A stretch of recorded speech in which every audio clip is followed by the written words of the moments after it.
అప్పుల బాధలు వెంటాడుతున్నాయా? అయితే 6 JVR వారి జాతిరత్నాలు ధరించండి. హాయ్, వెల్కమ్ టు మనం టీవీ. మన టీవీ మన కోసం. నేను మీ జర్నలిస్ట్ మనోజ్. సో రీసెంట్గా మనం ఒక రోజు క్రితట తోపుదుర్తి ప్రకాష్ రెడ్డి ఎందుకు అరెస్ట్ అయ్యాడు, ఏంటి, వాళ్ళ ఇంట్లో ఏ ఏ మారణాయుధాలు దొరికాయి, ఏ హింస క్రియేట్ చేద్దాం అనుకున్నారు, ఎంత రచ్చ చేద్దాం అనుకున్నారు. సో ఆ కాన్స్పిరసీ మొత్తం మనం ఒక వీడియో త్రూగా చేసాం. దానికి ఒక మంచి రెస్పాన్స్ వచ్చింది. చాలామంది టీడీపీ దగ్గర నుంచి డబ్బులు ఎంత తీసుకున్నామని, లేదు స్టోరీ నరేషన్ బాగుంది, పాలిటిక్స్లోకి వెళ్ళు అని చెప్పి కామెంట్ చేశారు. సో కట్ చేస్తే ఇందాక నేను ట్విట్టర్లో స్క్రోల్ చేస్తుంటే ఒక వీడియో కనిపించింది. నాకు నిజంగా చాలా ఫస్ట్ కాసేపు నవ్వుకున్నా. బీజిఎం మస్ట్, మీరు బీజిఎం మిస్ అవ్వదు.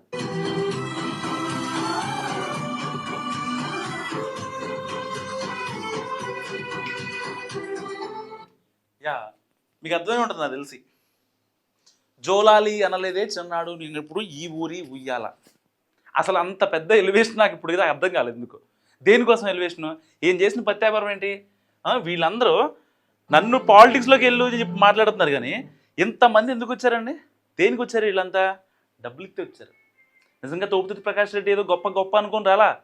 అయితే వాళ్ళంతా పెయిడ్ బ్యాచ్ అనమాట, పేటిఎం బ్యాచ్. సాయంత్రానికి ఇళ్ళ పోయేసరికి డబ్బులు పడతాయి.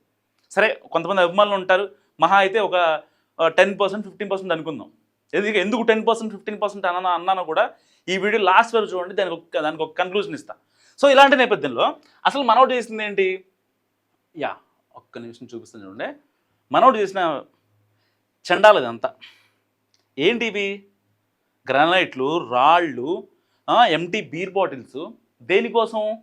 తలకాయలు పలగొట్టడానికి. అర్థమైందా?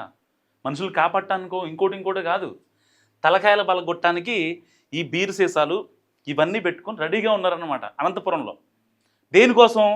నారా లోకేష్ మీద అక్కడున్న ఎంఎస్ రాజు, ఆ ఎమ్మెల్యే ఎవరైతే ఉన్నారో ఎంఎస్ రాజు, నారా లోకేష్కి దగ్గరగా ఉండి కోట్ల రూపాయలు దండుకుంటున్నారు, ఏంటిది అని ప్రశ్నిస్తే నన్ను అరెస్ట్ చేస్తారా అంటూ తోపుదుర్తి ప్రకాష్ రెడ్డి చాలా ఆయన సింపతి కోసం చాలా ప్రయత్నిస్తారు బేసిక్గా. నిజంగా అసలు అంటే సింపతి మీ పార్టీ నేతల్లోనే కాదు, ఎవరి దగ్గర రాదు, ఇంక్లూడింగ్ వాళ్ళ పార్టీ నేతలు. ఎందుకు అంటున్నాను ఇంక్లూడింగ్ వాళ్ళ పార్టీ నేతలు? సరిగ్గా కళ్యాణదుర్గం దగ్గర 2 weeks బ్యాక్ అని ఐ థింక్ ప్రొద్దుటూరు పెళ్ళికి వెళ్ళి వస్తున్నాడు అనమాట.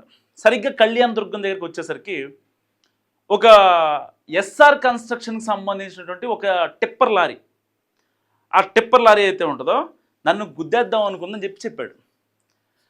అసలు మరి వినటానికి విల్లింగ్గా ఉందని చెప్పారా లేకపోతే ఏంటో తెలియదు, కానీ సరే టీడీపీ వాళ్ళకి చెప్తే ఏమంటారు, మాకేం అవసరం, అసలు ఆయన మేము ఒక మనిషిలా కూడా మేము చూడం, ఆయన ఓడిపోయాడు, ఆ బాధలో ఉన్నాడు, ఏవేమో మాట్లాడకుండా అని చెప్తారు. మరి ప్రతిపక్షం వైసీపీ మరి నమ్మాలి కదా, వాళ్ళు నమ్ముతారా?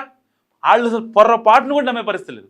వాళ్ళే సరే అంటే కనీసం సింపతికైనా సరే తోపుదుర్తి మనవడే ప్రకాష్ రెడ్డి, ఇన్నాళ్ళు జగనానికి చాలా దగ్గరగా ఉన్నాడు, మనవాడిని మనం కొంచెం సపోర్ట్ చేసుకోవాలి. అట్లా చేస్తాడు కూటమి వాళ్ళు, మావాడిని చంపేద్దాం అనుకుంటున్నారా ఏంటి అని చెప్పి లబో దిబోమని అన్న నాయకుడు లేడు.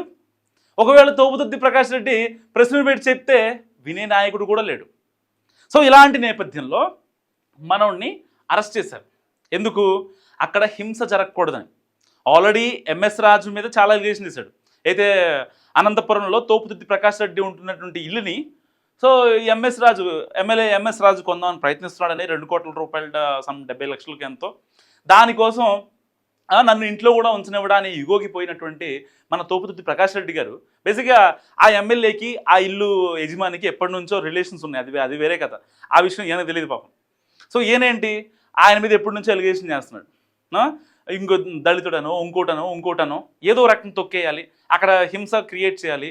నెక్స్ట్ అలాగూ లోకల్ బాడీ ఎలక్షన్స్ ఉన్నాయి, జగన్ గారి దృష్టిలో పడాలి అని చెప్పి ఎవరు ఇన్స్ట్రక్షన్స్ ఇవ్వాల్సిన అవసరం లేదు. అంటే కొంతమంది ఉంటారు కదా, బోరుగడ్డ అనిల్ కుమార్ కావచ్చు, ఈ ప్రశ్న రావణ్కి కావచ్చు, వీళ్ళకి ఇన్స్ట్రక్షన్స్ ఇస్తే రప్చర్ క్రియేట్ అవుతుంది. ఈయనకి ఎలాంటి ఇన్స్ట్రక్షన్స్ అక్కర్లేదు హైకమాండ్ నుంచి, ఆయన పోయిందే దారి చేసిందే వేట అన్నట్టు పోతున్నాడు అనమాట. సో ఇలాంటి నేపథ్యంలో ఏం జరిగింది, ఎప్పుడైతే ఈ మాజీ ఎమ్మెల్యే కదా ఎంతైనా సో మనోడికి రీసెంట్గా కూడా ఆ గన్మెన్స్ కూడా తీసేసినట్టున్నారు. అండ్ వాళ్ళ తమ్ముడు ప్రకాష్ రెడ్డి, ఆయన పేరు రాజశేఖర రెడ్డి ఉంది, ఆయనకు కూడా ఒక హత్య కేసులో ఆయనకు కూడా గన్మెన్లు కూడా తీసేశారు. ఆయన పరిస్థితి కూడా బాగాలేదు పాపం. కేసులు కోర్టులు అన్నీ వెంటాడుతున్నాయి.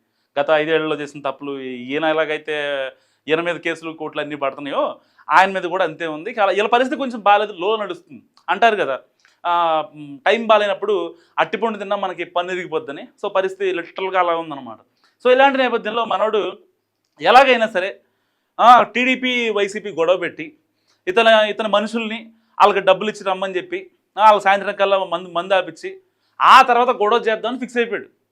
కానీ కట్ చేస్తే గొడవ జరగల, పోలీసు వాళ్ళు వచ్చారు. ఈవెన్ పోలీసు వాళ్ళు కూడా లోపల ఫస్ట్ వెళ్ళనివ్వలేదు. యాక్చువల్గా ఈ వీడియో పోలీసు వాళ్ళు తీసిందే, కానీ వాళ్ళు వెళ్ళనివ్వలేదు అనమాట. ఎందుకు వెళ్ళనివ్వలేదు? పైకి వెళ్తే బండారం బయటపోద్ది కాబట్టి పైకి పోనివ్వలే. పైకి మేము వెళ్ళాలి, మా విధి నిర్వహణలో మీరు అడ్డు రాకండి, డ్యూటీని ఆపొద్దు అని చెప్పి పోలీసులు కొంచెం గట్టిగా మాట్లాడితే అప్పుడు అక్కడ ఉన్నటువంటి వాళ్ళ అనుచరులు ఎవరైతే ఉంటారో వాళ్ళు పైకి పంపించారు, వాళ్ళు మాట్లాడారు, అంతా జరిగింది. దాని తర్వాత కట్ చేస్తే ఈ వీడియో బయటకు వచ్చాయి. అంటే ఎంత పెద్ద కాన్స్పిరసీ ఉందో అర్థం చేసుకోండి. అసలు ఇష్యూ అనేది చాలా చిన్న మ్యాటర్. ప్రతి రాజకీయ నాయకుడికి వేరే పార్టీ వాళ్ళతో సవాళ్ళు ఉంటాయి, ప్రతి సవాళ్ళు ఉంటాయి. అది కామన్, క్వైట్ కామన్. ఎక్కడైనా జగన్మోహన్ రెడ్డి గారు చంద్రబాబు నాయుడు గారు తిట్టుకుంటారు, పవన్ కళ్యాణ్ గారు జగన్ గారు తిట్టుకుంటారు, ఆ వైసీపీ వాళ్ళు, ఈ టీడీపీ వాళ్ళు, జనసేన వాళ్ళు, లేకపోతే పక్క రాష్ట్రాల్లో కాంగ్రెస్ బీఆర్ఎస్ వాళ్ళు తిట్టుకుంటారు. అది క్వైట్ కామన్. కానీ ఇక్కడ ప్రాబ్లం ఎక్కడ వస్తుందంటే ఆరోపణలు ప్రత్యారోపణలు ప్రజాస్వామ్యబద్ధంగా హేతుబద్ధంగా ఉండాలి, ఎవరైనా యాక్సెప్ట్ చేస్తారు. కానీ మరి హింసను ఎవరు యాక్సెప్ట్ చేస్తారు? దీని మీద కనుక తోపుదుర్తి ప్రకాష్ రెడ్డి కాన్స్పిరసీ కావాలే కుట్ర చేస్తున్నాడు అని చెప్పి కనుక కేసు పెడితే పరిస్థితి ఏంటి? దాన్ని మళ్ళీ వేరే విధంగా రుద్దుతారు. మళ్ళీ మొదలుపెట్టేది మీరే, ఆపేది మీరే. మళ్ళీ వేరే వాళ్ళు ఒక మాట అంటే మాత్రం తట్టుకోలేరు అనమాట. ఏంటండి తప్పు కదా, ఇలా మరి ఇట్లా చేయకూడదు కదా, ఈ బీర్ బాటిల్ ఏంటి, ఈ లోకం ఏంటి, రాళ్ళు ఏంటి, ఎవరికైనా తగిలితే పరిస్థితి ఏంటి, స్పాట్ డెడ్ అయిపోతారు. కనీసం 100 బీర్ బాటిల్స్ ఉన్నాయంట. 100 అక్కడికి ఎవరైతే ఆ ఇంటి ప్రెమిసెస్లోకి వస్తారో ఆ గ్రనైట్స్, ఆ రాళ్ళు ఇంటి బయట కూడా పెట్టుకున్న రాళ్ళు. ఎందుకంటే ఒకవేళ టీడీపీ వాళ్ళు కనుక ఎక్కువ వస్తే, జనసేన టీడీపీ వాళ్ళు కనుక ఎక్కువ వస్తే గట్టి కొట్టేద్దామని ఫిక్స్ అయిపోయారు వీళ్ళు. వాళ్ళందరితో మనుషులతో మాట్లాడి పెట్టారు. ఆ ఇంటి అనంతపురంలోని వాళ్ళని అయితే తోపుతుడి ప్రకాష్ రెడ్డి ఉంటున్నటువంటి ఇంటి చుట్టూ వాళ్ళు మొత్తం రెడీగా ఉన్నారు, ఫోన్ చేస్తే వచ్చేస్తారు. అలాంటి సిచ్యువేషన్ అనమాట. కట్ చేస్తే పోలీసు ఎంట్రీ ఇవ్వడం వల్ల చాలామంది ప్రాణాలు, చాలామందికి ఎలాంటి గాయాలు అవ్వకుండా అందరూ వాళ్ళ సేఫ్గా ఉన్నారు. మరి ఇలాంటి తోపుదుర్తి ప్రకాష్ రెడ్డికి వీళ్ళు చేసేది ఏంటి? హారతులు. మన శ్రీవారి కనుక నిత్య కైంకర్యం ఉంటుంది కదా, అసలు ఆయన సాంగ్స్ ఆయన ఎవరు మీకు మ్యూట్లో చూపిస్తున్నా, ఎందుకంటే సాంగ్ ప్లే చేయకూడదు. సో ఇది మ్యాటర్. జోలాలి అనలేదే చిన్ననాడు నిన్నెప్పుడు. మీరు నిజంగా అంటే ఇంట్లో పెద్దవాళ్ళు కనుక కరెక్ట్ పద్ధతిలో పెంచితే పెద్దయ్యాక పిల్లలు ఇలా తయారవ్వరు, పెంచకపోతేనే తయారవుతారు. మనల్ని తిట్టినోడిని మాట్లాడటం ఒక ఎత్తు, వాడిని కూడా తిట్టడం ఒక ఎత్తు, కానీ తిట్టాడు అరిచాడని చెప్పి వెళ్ళి చంపేయడం అంత కరెక్ట్ కాదు. కరెక్ట్ కదా? మీరేమనుకుంటున్నారు? మస్తు కామెంట్ చేయండి. చూస్తున్నాండి మనం టీవీ.